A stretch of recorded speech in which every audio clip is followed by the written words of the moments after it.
Raj TV நேயர்களுக்கு வணக்கம் and welcome to நடிகர் திலகம் சாவித்ரி. நம்ம நிகழ்ச்சியில் சாவித்ரி அவர்களுடைய திரை பயணத்தை பற்றின பல சுவாரஸ்யமான விஷயங்கள்லாம் பார்த்துட்ருக்கோம். இன்றைக்கி நிகழ்ச்சியிலும் உங்களுக்காகவே இன்னும் பல அற்புதமான விஷயங்கள்லாம் காத்துட்ருக்கு. வாங்க நம்ம நிகழ்ச்சிக்குள்ளே போகலாம்.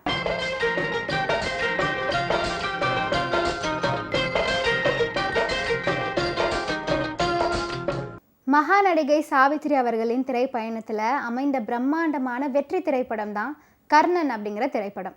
1964 வெளியான இந்த திரைப்படத்தை B.R. பந்துலு அவர்கள் தான் இயக்கியிருந்தார். அவருடைய இயக்கத்தில் நடிகர் திலகம் சிவாஜி கணேசன், நடிகையர் திலகம் Savitri, N.T. Ramarao, V.S. Raghavan, S.V. Ramadoss, Shoban Babu, Devika அப்படின்னு பெரிய நட்சத்திர பட்டாளமே இந்த திரைப்படத்தில் நடிச்சிருந்தாங்க. திரைப்படத்திற்கு இசையமைத்தவர் மெல்லிசை மன்னர்களான விஸ்வநாதன் ராமமூர்த்தி ஆகியோர்.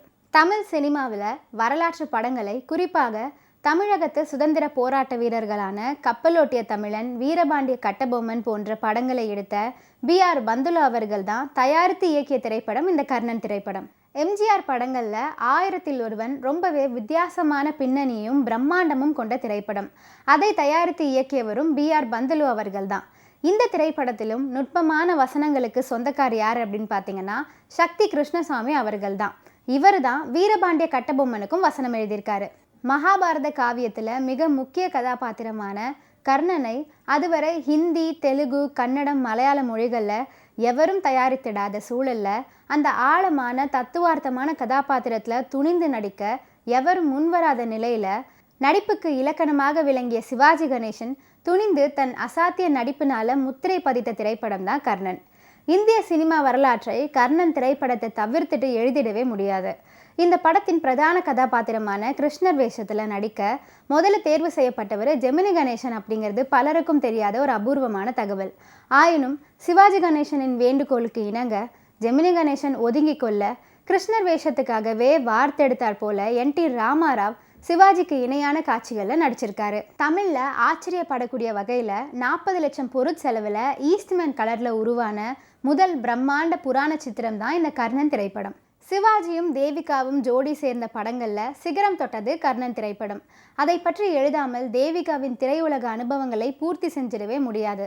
விஸ்வநாதன் ராமமூர்த்தி இசையில் கண்ணதாசன் பாடல்கள் இடம்பெற்ற முதல் இதிகாச படமும் இதுதான்.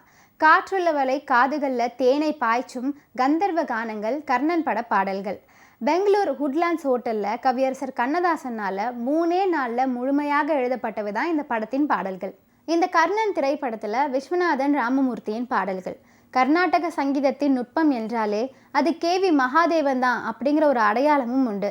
அது உண்மையும் கூட.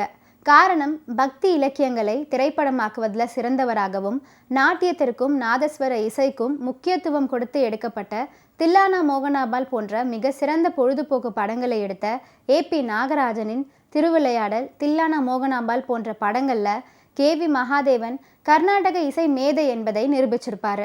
கர்ணன் திரைப்படம் K.V. மகாதேவனை போலவே விஸ்வநாதன் ராமமூர்த்தியை கர்நாடக மற்றும் இந்துஸ்தானி இசையின் மேதைகளாக அடையாளம் காட்டியது.